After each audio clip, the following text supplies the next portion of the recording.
সাংঘবের গল্পপাঠ চ্যানেলে আজকে আপনাদের জন্য রয়েছে লরা ইনগালস ওয়াইল্ডারের লেখা লিটল হাউস সিরিজের দ্বিতীয় গল্প ফার্মার বয়।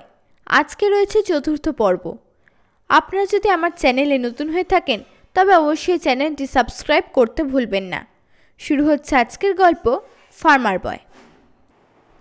কিন্তু তেমন একটা পিছনে ফেলতে পারছে না ওরা বাবা কিংবা রয়্যালকে। গমগমে কণ্ঠে হাঁক ছাড়ছে বাবা, চলো চলো আগে বাড়ো আগে বাড়ো। সন্ধ্যা থেকে সকাল পর্যন্ত 3 দিন কাজ শেষ করলো ওরা আলু বোনা। এরপর শুরু হলো শস্য বুনবার কাজ। সাদা রুটির জন্য গম, তারপর জব জয়ী মটর বোনা হলো আলাদা আলাদা জমিতে। বাবা বীজ ছিটিয়ে দেয়। আলমানজো বেস আর বিউটিকে নিয়ে পিছনে আসে মই দিতে দিতে, ফলে প্রতিটি দানা চলে যায় মাটির নিচে। শস্য বোনা শেষ হলে আলমানজো আর অ্যালিস বোনে গাজর। লাল রঙের ছোট্ট গোল দানা ঝোলায় নিয়ে ওরা বাবার কেটে দেওয়া লম্বা দাগ ধরে বুনে যায় গাজরের বীজ। এবার আর আড়াআড়ি কোনো দাগ নেই। সারা মাঠ জুড়ে 18 ইঞ্চি দূরে দূরে শুধু লম্বা লম্বা দাগ। সেই দাগের দুপাশে 2 পা ফেলে এগিয়ে যাচ্ছে ওরা দুজন গাজরের বিচি বুনতে বুনতে। একটা করে বিচি ফেলেই পা দিয়ে ধুলো মাটি দিয়ে ঢেকে দেয় ওটা। তারপর একটা চাপ দিয়ে এগিয়ে যায় কদম। এরপর এলো ভুট্টা বোনার সময়।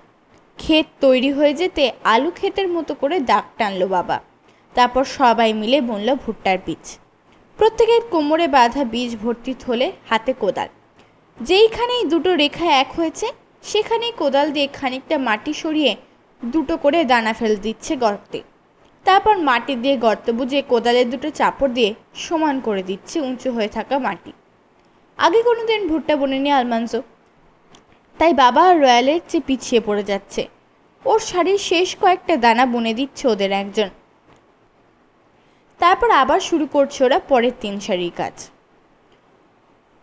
11 কদিন আগে টিনের জিনিসপত্র বিক্রি করতে এসেছিল নিক ব্রাউন তার এক্কা গাড়ি নিয়ে। শহরের অনেক খবর পাওয়া গিয়েছে তার কাছে।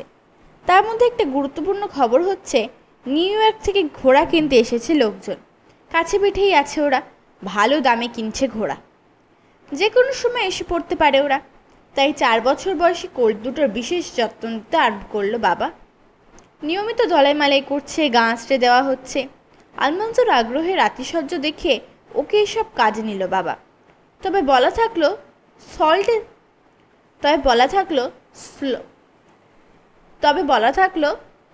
স্টলে ওর একা একা ঢোকা চলবে না। মনের আনন্দে ওদেরকে ঝেড়ে মুছে পরিষ্কার কাপড় দিয়ে ডোলে চকচকে তকতকে করে তুললো আলমানজো। চূর্ণি বুলিয়ে লেজ ও কেশর পরিপাটি করলো। একটা ব্রাশ দিয়ে তেল মাখালো ওদের খুঁড়ে। হঠাৎ নড়ে উঠলে ওরা ভয় পেয়ে যেত। তাই সবই আলমানজো করে সাবধানে, ধীরে সুস্থে। ওদের যত্ন নেওয়ার সময় শান্ত নিচু গলায় কথা বললো ওদের সঙ্গে। কোল দুটো এখন ঠোঁট দিয়ে ওর আস্তিন চেপে ধরে মৃদু টান দিয়ে মনোযোগ আকর্ষণ করে। পকেটে গুঁতো দিয়ে জানতে চায় আপেল এনেছে কিনা। ওকে বন্ধু হিসেবে গ্রহণ করেছে ওরা। সেটা বুঝেছে আলমানজোর আদরে যখন ঝিকমিক করে ওঠে ওদের চোখ। আলমানজোর কাছে মনে হয় ঘোড়ার মতো এত সুন্দর, এত আকর্ষণীয়, এত চমৎকার আর কিছুই নেই সারা পৃথিবীতে। যখন ভাবে ওরা একান্ত নিজস্ব করে একটা কোল্ট পেতে এখনো অনেক অনেক বছর দেরি আছে, তখন কেমন যেন ধৈর্য হারা হয়ে ওঠেও। ফাঁপড় লাগে বুকের ভিতর। এক বিকেলে ঘোড়ার খরিদ্দার এলো গোলাপ প্রাঙ্গণে। লোকটাকে ওরা কখনো দেখেনি আগে। শহুরে লোক, শহরের মেশিনে তৈরি কাপড়ের পোশাক, ছোট্ট একটা লাল চাবুক দিয়ে নিজের পালিশ করা বুটে টোকা দিচ্ছে। চোখ দুটো নাকের দুপাশে খুব কাছাকাছি বসানো, গোফজোড়া মোম দিয়ে পাকানো।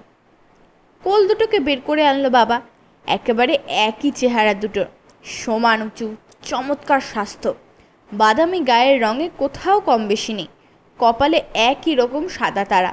ঘাড় বাঁকিয়ে চমৎকার ভঙ্গিতে হেঁটে বেরিয়ে এলো। মে মাসে 4 বছর হবে, বলল বাবা। কোথাও কোনো খুঁত পাবেন না। শরীর স্বাস্থ্য তো দেখতেই পাচ্ছেন। সব রকম শেখানো হয়েছে। একাও টানতে পারে গাড়ি, আবার একসাথেও।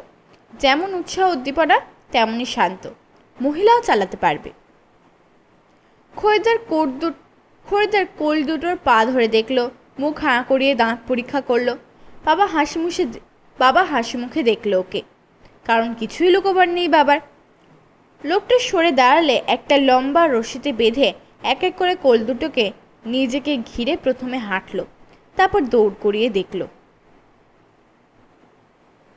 মুখে বলল, ভালো করে দেখুন, কোনো দোষ পাওয়া যাবে না। কোনো দোষ ধরতে পারল না ক্রেতা। মাথা ছাকালো লোকটা। বাবাও আর কিছু না বলে চুপ করে থাকলো। বেশ কিছুক্ষণ ভেবে চিনতে দাম বলল লোকটা, প্রতিটা $175। মাথা নাড়ল বাবা। 225-এর কমে দেবে না। আলমান্সো জানে একটু বাড়িয়েই বলছে বাবা, আসলে ছেড়ে দেবে 200 করে পেলেই। এবার কোল দুটোকে গাড়িতে জুতে উঠে পড়ল। খরিদ্দারকে নিল পাশের সিটে, তারপর বেরিয়ে গেল রাস্তায়। মাথা উঁচু করে দৌড়াচ্ছে ও দুটো, লেজ আর কেশর উঠছে হাওয়ায়। দারুণ লাগছে। আলমান্সো দৈনন্দিন কাজ ছেড়ে ফেলে দাঁড়িয়ে থাকলো দরদাম কিভাবে এগোয় দেখবে বলে। গাড়ি যখন ফিরে এলো তখনও দামে বনেনি ওদের। বাবা নিজের দাড়ি টানছে আর লোকটা চোখা করছে গোফের প্রান্ত। লোকটা বাবাকে বোঝাবার চেষ্টা করলো, কোল্ডগুলোকে নিউ ইয়র্কে নিয়ে যাওয়ার খরচা আছে, তাছাড়া বাজার এখন মন্দা, 2 পয়সা লাভ না হলে কারবার কিসে।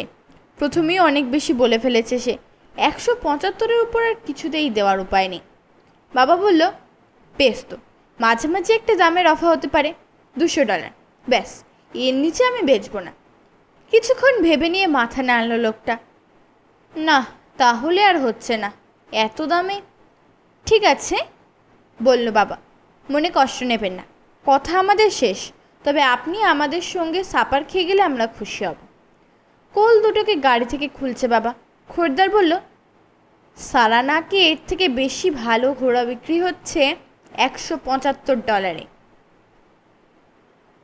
কোনো জবাব না দিয়ে কোল দুটোকে নিয়ে বাবা যখন ওদের স্টলের দিকে এগোচ্ছে তখন তাড়াহুড়ো করে লোকটা বলল, ঠিক আছে 200-ই দেব, ঠকা হয়ে যাবে আমার, তবু ধরুন এই যে বায়না। পকেট থেকে মোটাসোটা মানি ব্যাগ বের করে $200 এগিয়ে দিল বাবার দিকে। কাল ও দুটোকে শহরে পৌঁছে দিয়ে বাকি টাকা নিয়ে আসবেন। সাপারে থাকতে পারছে না বলে দুঃখ প্রকাশ করে চলে গেল লোকটা ওর ঘোড়ায় চেপে। বাবা রান্নাঘরে গিয়ে মায়ের হাতে দিল টাকাটা। চোখ কপালে উঠল মায়ের। বলো কি, এত টাকা বাড়িতে রাখবো রাত্রিবেলা? এখন আর শহরে গিয়ে ব্যাংকে জমা দেওয়ার সময় নেই, বলল বাবা। বিপদের সম্ভাবনা তো দেখি না, আমরা ছাড়া আর কেউ জানে না টাকার কথা। হায় হায়, গেল আমার ঘুম, সারা চোখের পাতা এক করতে পারবো না আজ। ঈশ্বর আছেন, উনিই দেখবেন, তুমি ভেবো না, বলল বাবা। এ পর্যন্ত দেখেই দুধের বালতি নিয়ে ছুটল আলমান্সো গোলাবাড়ির দিকে। ঠিক সময় মতন সকাল বিকাল দুধ না দোয়ালে গরুর দুধ কমে যায়। দুধ দুইয়ে স্টল পরিষ্কার করে সবকটা পশুকে খাবার দিয়ে ঘরে ফিরতে ফিরতে আজ রাত 8টা বেজে গেল। ওর জন্য খাবার গরম রেখেছে মা। টাকাটার ব্যাপারে দুশ্চিন্তা থাকায় সাপার খাওয়াটা আজ জমল না। একা মা নয়, সবারই মনটা ভার হয়ে আছে। বলা তো যায় না, খারাপ কিছু ঘটেও যেতে পারে। প্রথমে ভাড়া ঘরে লুকিয়ে রেখেছিল মা টাকাগুলো, কিছুক্ষণ পরেই ওখান থেকে সরিয়ে নিয়ে রেখেছে কাপড় রাখবার ক্লথটিজে। তা কিছুক্ষণ পরেই শোনা গেল মা বিড়বিড় করে বলছে, মনে হয় না কেউ ভাবতে পারবে যে ক্লথটিজের মধ্যে কাপড়ের ভাঁজের টাকাগুলো। আরে কিসের শব্দ? লাফে উঠল ঘরের সবাই, দম আটকে কান পেতে শুনছে। কে যেন বাড়ির চারপাশে ঘুরছে। ফিস ফিস করে বলল মা। জানলার বাইরে ঘন অন্ধকার, কিছুই দেখা যাচ্ছে না। না কিছু না, বলল বাবা চাপা গলায়। আমি বলছি আমি শব্দ শুনেছি, বলল মা। আমি শুনিনি। রয়্যাল, দেখো তো কে। রান্নাঘরের দরজা খুলল, তারপর বাইরে তাকালো। একটু পরে বলল, কিছু না, একটা বাজে কুকুর, ভাগাও ওটাকে, বলল মা। রয়্যাল বাইরে গিয়ে ওটাকে তাড়িয়ে দিয়ে এলো। কুকুরের কথা শুনে কেমন যেন হয়ে উঠল আলমান্সোর মনটা। ওর খুব শখ কুকুর পোষে, কিন্তু বাবা রাজি হয় না। ছোটোগুলো পা দিয়ে আছড়ে বাগান নষ্ট করে ফেলতে পারে, মুরগি তাড়া করে, ডিম খেয়ে নেয়, আর বড় কুকুর রেগে গেলে ভেড়া মেরে ফেলতে পারে। তাছাড়া মাও বলে অনেক জানোয়ার আছে এখানে, নোংরা একটা কুকুর নাই বা থাকলো। পা ধুচ্ছে আলমান্সো, এবার শুতে যাবে। এমন সময় পিছনের আঙ্গিনায় খচমচ শব্দ হলো। বড় হয়ে গেল মায়ের চোখ। কিছু না, ওই কুকুরটাই, বলে দরজা খুলল রয়্যাল। প্রথমে কিছুই দেখা গেল না, ফলে আরও বড় হলো মায়ের চোখ। তারপর ঘরের সবাই দেখতে পেল ওটাকে, মস্ত বড় একটা কুকুর, কিন্তু শুকিয়ে হাড় জিরজিরে হয়ে গেছে, লোমের নিচে পাঁজর দেখা যাচ্ছে। কুঁকড়ে সরে গেল ওটা অন্ধকারে। আহারে বেচারা, বলল অ্যালিস। মা, ওকে একটু খেতে দিই। আচ্ছা ঠিক আছে, দাও, বলল মা। কাল সকালে উঠে ওটাকে তাড়িয়ে দিও রয়্যাল। একটা টিনের থালায় কিছু খাবার নিয়ে দরজার কাছে মাটিতে নামিয়ে রাখলো অ্যালিস। কিন্তু ভয় কাছে আসছে না কুকুরটা। তবে আলমান্স দরজাটা লাগিয়ে দিল, অমনি শোনা গেল চিবানোর শব্দ। খাচ্ছে। দুইবার পরীক্ষা করে দেখলো মা সব ঠিক মতো তালা দেওয়া আছে কিনা। মোমবাতি নিয়ে রান্নাঘর থেকে বেরিয়ে আসতে অন্ধকার হয়ে গেল ঘরটা। মনে হলো ডাইনিং রুমের জানলা দিয়ে উকি দিচ্ছে গাঢ় অন্ধকার। খাবার ঘরের দুটো দরজাতেই তালা দিল মা। সব সময় তালা দেওয়াই থাকে, তবু একবার বৈঠকখানার দরজাটা পরখ করে দেখল। বিছানায় শুতে যাওয়ার আগে আলমান্স অনেকক্ষণ কান খাড়া করে শুনবার চেষ্টা করছে কোথাও কোনো অস্বাভাবিক শব্দ হয় কিনা। এক সময় নিজের অজান্তেই ঢলে পড়ল ঘুমে। সকালে আগে জানতে পারল না কি ঘটে গিয়েছে রাত্রে। শুতে যাওয়ার আগে টাকাগুলো বাবার মোজার মধ্যে ঢুকিয়ে রেখেছিল মা, কিন্তু মিনিট 10 মধ্যেই বিছানা ছাড়লো। আবার এগুলো এনে রাখলো বালিশের নিচে। সারা রাত ঘুমোতে পারবে না ভেবেছিল, কিন্তু কখন ঘুমিয়ে পড়েছে জানে না। হঠাৎ করেই অনেক রাত্রে ভেঙে গেল ঘুম। খাড়া হয়ে উঠে বসলো বিছানায়। বাবা তখন ঘুমে অসাড়। চাঁদের আলোয় আঙিনায় লাইলাক ঝোপ দেখা যাচ্ছে পরিষ্কার। চারিদিক চুপচাপ। নিচের ঘড়িতে রাত 11টার ঘণ্টা পড়ল। পর মুহূর্তেই হাত পা ঠান্ডা হয়ে গেল মায়ের। চাপা হিংস্র গর্জন ভেসে এলো আঙিনা থেকে। বিছানা থেকে নেমে জানলার ধারে গিয়ে দাঁড়ালো মা। নিচে আক্রমণাত্মক ভঙ্গিতে দাঁড়িয়ে আছে কুকুরটা। গায়ের রোম দাঁড়িয়ে গিয়েছে, দাঁত বের করে শাসাচ্ছে কাকে যেন। গাছের নিচে অন্ধকার, সেই দিকেই তাকিয়ে রয়েছে কুকুরটা। জানলা দিয়ে দেখবার চেষ্টা করলো মা, কিন্তু কিছুই দেখা গেল না। শুধু নিচ থেকে ভেসে আসছে কুকুরটার গড়গড় আওয়াজ। অনেকক্ষণ তাকিয়ে থাকলো মা। মাঝরাতে ঘন্টা পড়ল। আরও অনেকক্ষণ পর 1টা বাজল। বেড়ার ধার ঘেঁষে এদিক থেকে ওদিক থেকে পর্যন্ত টহল দিচ্ছে কুকুরটা। মাঝে মাঝে চাপা গলায় ধমক দিচ্ছে। অনেকক্ষণ পর শুয়ে পড়ল ওটা, কিন্তু মাথাটা উঁচু করে আছে, কান খাড়া করে শুনবার চেষ্টা করছে কিছু। আস্তে আস্তে বিছানায় উঠে পড়ল মা। সকালে দেখা গেল কুকুরটা চলে গেছে।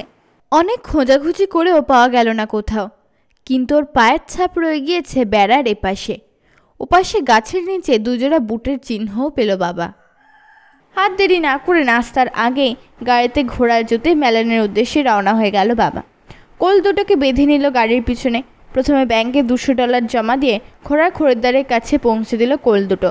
বকেয়া $200ও ব্যাংকে রেখে এলো। বাড়ি ফিরে মাকে বলল, ঠিকই বলেছ তুমি, গত রাতে ডাকাতিই হতে যাচ্ছিল এখানে। 1 সপ্তাহ আগে মেলানের কাছাকাছি এক গেরস্ত নাকি একজোড়া ঘোড়া বিক্রি করে টাকাগুলো ঘরে রেখেছিল। সেই রাতেই ডাকাত পড়েছিল ওর বাড়িতে, আর বউ ছেলে মেয়েকে বেঁধে রেখে ওকে পিটিয়ে আধমরা করে জেনে নিয়েছে কোথায় রাখা রয়েছে টাকাগুলো। শেরিফ খুঁজছে ওদের এখন। ওই খরিদ্দারটার হাত রয়েছে এতে, আমার বিশ্বাস, বলল বাবা। নইলে আর তো কারোর জানার কথা নয় যে টাকা ছিল আমাদের বাড়িতে, কিন্তু এটা প্রমাণ করা যাবে না। খোঁজ নিয়ে জানলাম লোকটা কাল সারা রাত হোটেলেই ছিল। মায়ের ধারণা ওদের পাহারা দেওয়ার জন্য কুকুরটাকে পাঠানো হয়েছিল ঈশ্বরের তরফ থেকে। আলমান্সের ধারণা অ্যালিস খেতে দিয়েছিল বলেই থেকে গিয়েছিল ওটা। ওকে পাঠিয়ে ঈশ্বর আমাদের হয়তো পরীক্ষা করলেন, বলল মা। আমরা কুকুরটাকে দয়া দেখা নয়, আমরাও কৃপা পেলাম ঈশ্বরের কাছ থেকে। কুকুরটাকে আর কোনোদিন দেখা গেল না ধারে কাছে। খুব সম্ভব হারিয়ে গিয়ে দুয়ারে দুয়ারে ঘুরছিল ওটা। খেতে না পেয়ে দুর্বল হয়ে পড়েছিল। অ্যালিসের দেওয়া খাবার খেয়ে শক্তি ফিরে পেয়ে চলে গিয়েছে বাড়ির পথে। 12 সবুজ ঘাসে ছেয়ে গিয়েছে প্রান্তর। গরম পড়তে শুরু করেছে। এটাই ভেড়ার গা থেকে উল ছেটে নেওয়ার উপযুক্ত সময়। প্রথমে আলমান্স ও পিয়েক আর লুই ভেড়াগুলোকে তাড়িয়ে নিয়ে এলো নদীর ঘাটে। তারপর একটা একটা করে এগিয়ে দিল সামনে। বাবা আর লেজি জন ওটাকে ধরে পানির ধারে নিয়ে যেতেই আরেকটা ভেড়াকে ঠেলে দিল ওরা রয়্যাল আর ফ্রেঞ্চোর দিকে। ব্যা ব্যা মরণ চিৎকার দিচ্ছে ওগুলো। হাত পা ছুঁড়ে ছুটে ছুটে পালাবার চেষ্টা করছে, কিন্তু ওরা ওদের আপত্তি গ্রাহ্য না করে প্রথমে আচ্ছা মতো সাবান মাখিয়ে টেনে নিয়ে যাচ্ছে গভীর জলে। নাকটা জলের উপর রাখবার জন্য প্রাণপণে সাঁতার কাটছে ভেড়াগুলো। এদিকে ঘষে মেজে ওগুলোর গা থেকে গত 1 বছরের যত ময়লা বের করে দিচ্ছে বাবা, আর লেজি জন কোমর জলে দাঁড়িয়ে। পরিষ্কার করা হয়ে গেলেই ওদের এক চুবান দিয়ে ছেড়ে দেওয়া হচ্ছে। সাঁতার কেটে পার হয়ে যাচ্ছে ওরা। গা ঝাড়া দিয়ে জল ঝাড়ছে চারপাশে। অল্পক্ষণেই রোদ্রে গিয়ে শুকিয়ে ঝরঝরে হয়ে যাচ্ছে আর ধপধপে সাদা দেখাচ্ছে ওদের। ভেড়াদের স্নান করানো মজার কাজ। গল্প গুজব হাসি তামাশার মধ্যে দিয়ে কাজটা শেষ হলো। পা শুকিয়ে যেতেই ভেড়াগুলো নিশ্চিন্ত মনে ঘাস খেতে শুরু করলো। মনে হচ্ছে মাঠময় থোকা থোকা সাদা ফুল ফুটেছে। পরদিন জন এলো খুব সকালে। আলমান্সো ভেড়াগুলোকে তাড়িয়ে নিয়ে এলো মাঠ থেকে। দক্ষিণ গোলাঘরে ওদের উল ছাটা হবে একটা পাটাতনের উপর। পাটাতনের উপর ঠেসে ধরে বাবা আর লেজি জন দুজন দুটো ভেড়ার লোম কাটছে। পুরো লোম একেবারে গোড়া থেকে ছাড়বার ফলে মোটাসোটা ভেড়া দুটোকে মনে হচ্ছে গোলাপি চামড়ার সর্বস্ব ছোট্ট একটা প্রাণী। ছেড়ে দিতেই ব্যয় ব্যয় ভয়ঙ্কর ডাক ছেড়ে পালাচ্ছে ওগুলো। ততক্ষণে আরও দুটো ধরে শুইয়ে ফেলেছে বাবা, আর জন পাটাতনের উপরে। রয়্যালের কাজ হচ্ছে লোমগুলো গোল করে গুটিয়ে দড়ি দিয়ে শক্ত করে বাঁধা, আর আলমান্জোর কাজ এক দৌড়ে সিঁড়ি বেয়ে উপরে উঠে ওগুলো মাচায় তুলে রেখে আসা। দৌড়ে উপরে উঠছে আলমান্জো, দৌড়ে নামছে, কিন্তু প্রতিবারই ফিরে এসে দেখছে আরেক বস্তা উল অপেক্ষা করছে ওর জন্য। এত ভারী ওগুলো যে একটার বেশি নেওয়া ওর পক্ষে কোনো মতেই সম্ভব নয়। ছুটোছুটি করে কাজটা করছো, কিন্তু অন্যদের চেয়ে এগোতে পারছে না। যখন হঠাৎ চোখে পড়ল গোলাবাড়ির একটা বিড়াল ইঁদুর ধরে মুখে করে নিয়ে যাচ্ছে, তখন সামলাতে পারল না কৌতূহল। ছুটল ওটার পিছনে। নিশ্চয়ই বাচ্চা দিয়েছে, ইঁদুর নিয়ে যাচ্ছে বাচ্চাদের খাওয়াতে। ঠিকই, গোলাঘরের এক কোণে বেশ কিছু খড় জড়ো করে তার উপর শুইয়ে রেখেছে ছানাগুলোকে। ওগুলোকে ঘিরে শুয়ে পড়ল। গলায় গড়গড় আওয়াজ তুলে আদর জানাচ্ছে বাচ্চাদের। চোখের কালো দাগ দুটো চওড়া হলো, আবার শুরু হলো, আবার চওড়া হলো। নরম গলায় মিউ মিউ করে উঠল ছানাগুলো। থাবার নখগুলো সাদা, চোখ বন্ধ। ফিরে এসেই বকা খেলো বাবার কাছে। 6টা বস্তা তৈরি হয়ে আছে ওর অপেক্ষায়। গিয়েছিলে কোথায়? দেখো আবার যেন পিছিয়ে না পড়ো। আচ্ছা, কোনো মতে বলল আলমান্জো। তাড়াহুড়ো করে তুলে নিল একটা গাঁটরি, কিন্তু দেখলো হাসছে জন। ও পারবে না, বলল লেজি জন। আমাদের সঙ্গে ও পারবে না। বাবাও হাসলো এই কথায়, বলল, ঠিক বলেছে জন, যতই চেষ্টা করুক ও পারবে না আমাদের সঙ্গে। দাঁড়াও দেখাচ্ছি, মনে মনে ভাবলো আলমান্জো। এরপর এমনই তাড়াহুড়ো করলো যে দুপুরের আগেই জমে যাওয়ার সব বস্তা রেখে এলো উপরে। তারপর একসময় নিচে নেমে দেখলো এখনও বস্তা বাঁধছে রয়্যাল। দেখলে, বলল আলমান্জো, তোমাদের সমানই আছি, পিছনে ফেলতে পারোনি আমায়। আরে না, বলল জন, অসম্ভব, পারবে না। আমরা তোমাকে হারাবোই হারাবো।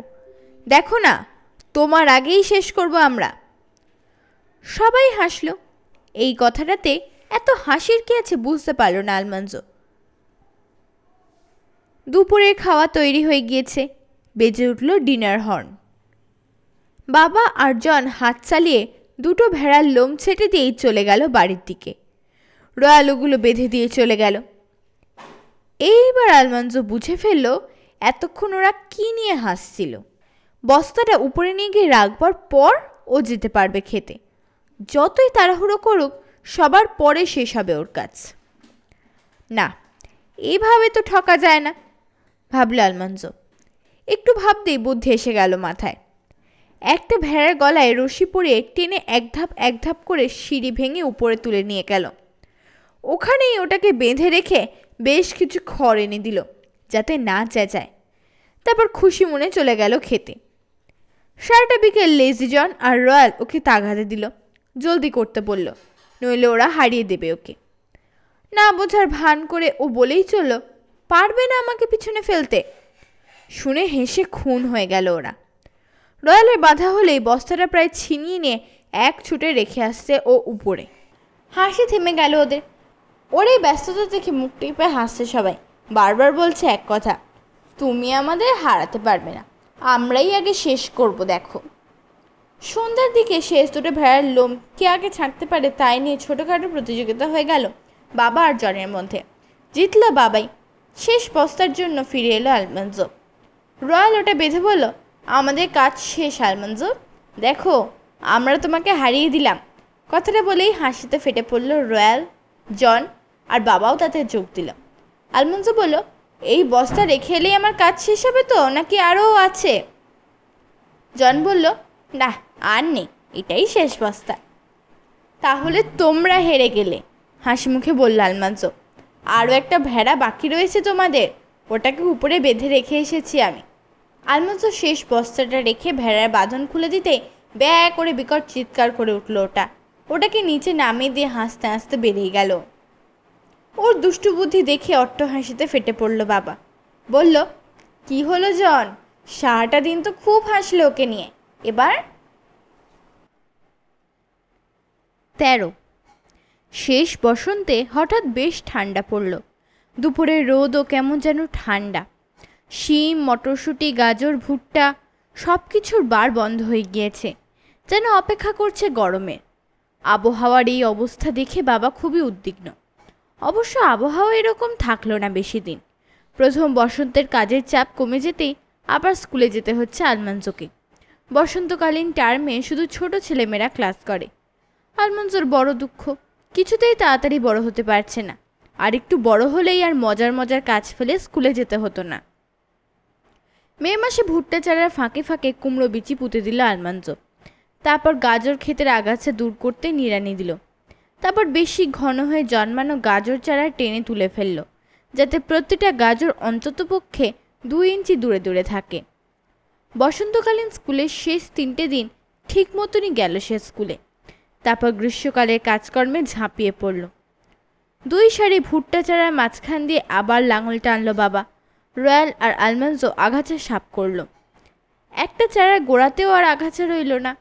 নিজ হাতে 2 একর ভুট্টা ক্ষেত আর 2 একর আলু খেতে একে একে পরিষ্কার করে ফেলল আলমানজো।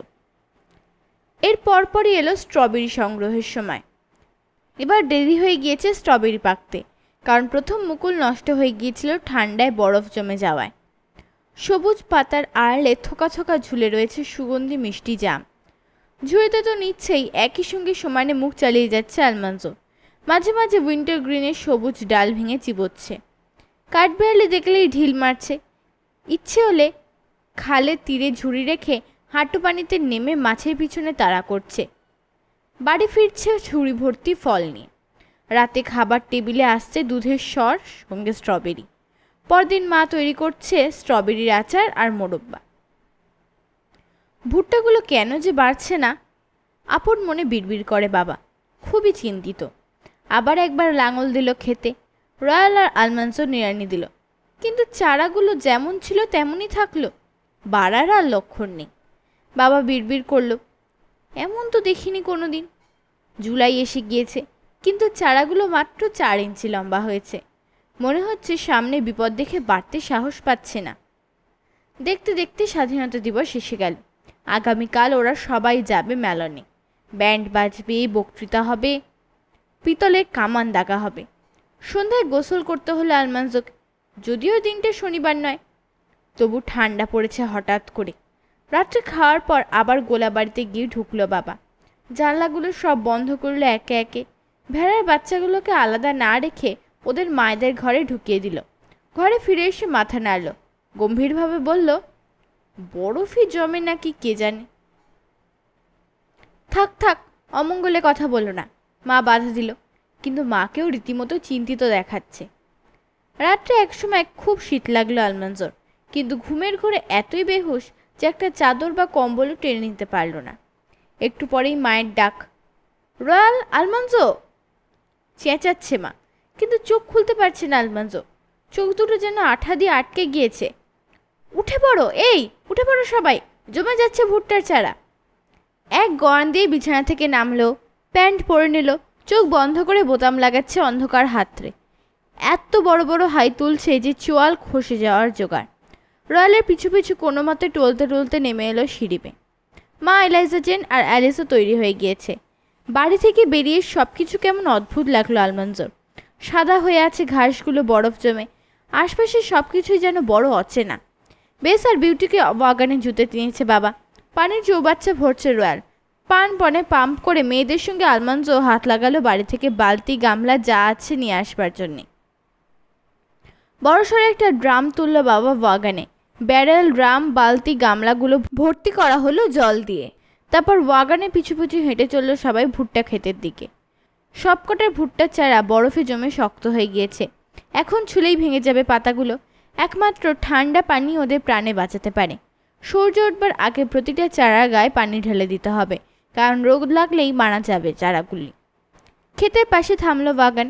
বাবা, মা, রয়্যাল, ইলাইজাজেন, অ্যালিস আর আলমানজো এবার হাত লাগালো কাজে। বালতি ভরা পানি নিয়ে ছুটোছুটি করে ভিজে চললো একের পর এক ভুট্টা চারা। যত দ্রুত সম্ভব পানি দেওয়ার চেষ্টা করলো। ভারী বালতি নিয়ে আর সবার সঙ্গে পেরে উঠছে না সে। তাছাড়া ঠান্ডা পানি লেগে হাত দুটো জমে যাওয়ার জোগাড়। কিন্তু চেষ্টায় কোনো ত্রুটি নেই। টালমাটাল পা ফেলে ছুটছে সে বালতি নিয়ে। একের পর এক চারা গায়ে ঢালছে পানি। পূবে সবুজাভ ভাবটা গোলাপি হতে শুরু করেছে। একটু একটু করে বাড়ছে আলো। এতক্ষণ কুয়াশার মধ্যে ছায়ার মতো লাগছিল সব। এখন লম্বা শাড়ির শেষ মাথা পর্যন্ত চারাগুলো দেখতে পাচ্ছে আলমানজো। আরও দ্রুত হাত চালাবার চেষ্টা করলো।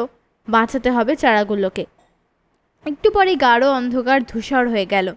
সূর্য আসছে চারাগুলোকে খুন করতে। প্রতিবার বালতিটা ভরবার জন্য দৌড়ে যাচ্ছে আলমানজো। ফিরেও আসছে দৌড়ে। হাতে, কাঁধে, বুকের পাঁজরে খুব ব্যথা। কাদাটায় মাটি টেনে ধরতে চায় ওদের পা, কিন্তু কোনো দিকে ভূক্ষেপ নেই ওদের। পাগলের মতো দৌড়াচ্ছে সবাই। ধূসর আলোয় আবছা ছায়া দেখা যাচ্ছে এখন চারাগুলোর। একটু পরে লাফ দিয়ে উঠে পড়ল সূর্যটা। নরম রোদ পড়েছে এখন খেতে। হঠাৎ আলমানজো লক্ষ্য করলো ওর ব্যস্ততা দেখে মৃদু হাসি ফুটে উঠেছে বাবার মুখে। ঘাড় ফিরিয়ে নরম দৃষ্টিতে দেখছে ওকে। চালিয়ে যাও, বলল বাবা। আর কিছুক্ষণ। সবাই কাজ চালিয়ে গেল। বালতির পর বালতি পানি ঢালা হতে থাকলো চারাগুলোর গায়ে।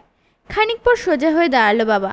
ঘোষণা করলো, ব্যাস হয়েছে, আর পানি দিয়ে কোনো লাভ নেই। সূর্যের তাজা আলো পড়েছে এবার জমে যাওয়া চারা গায়ে। বাকিগুলো আর বাঁচানো সম্ভব নয়। বালতি রেখে কোনো মতে কোমরে হাত রেখে সোজা হলো আলমানজো। চারপাশে তাকিয়ে আছে, আর সবাইও দেখছে। ক্লান্তিতে কারোর মুখে কথা নেই। 3 একর জমির চারা বাঁচানো গিয়েছে। 60 একর জমিতে আর পানি ঢালা যায়নি। কপাল ভালো আমাদের, বলল বাবা। বেশিরভাগটাই রক্ষা করা গিয়েছে।